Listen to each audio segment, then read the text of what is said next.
Hey guys, so today I'm going to show you to get rich in Dragon Ball Legends. So as you can see, I'm broke. But when I press this button, I can do unlimited crystals. So let's turn it on, see if it goes up. So as you can see, this is what we got right now.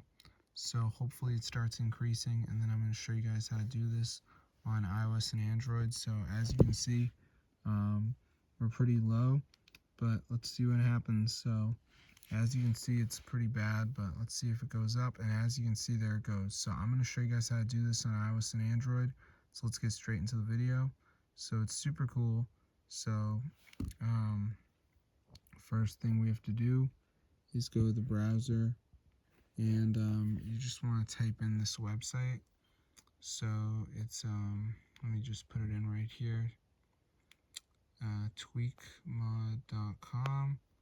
So and then you just wait for it to load, and then all you have to do is type in Dragon Ball Legends, and you're gonna see it, the modded version, guys. So let's wait for it to load. So here's the website with all the apps, which are all modded. Just type in Dragon Ball Legends, press install, and there you go, guys. You should have the mod installed onto your phone.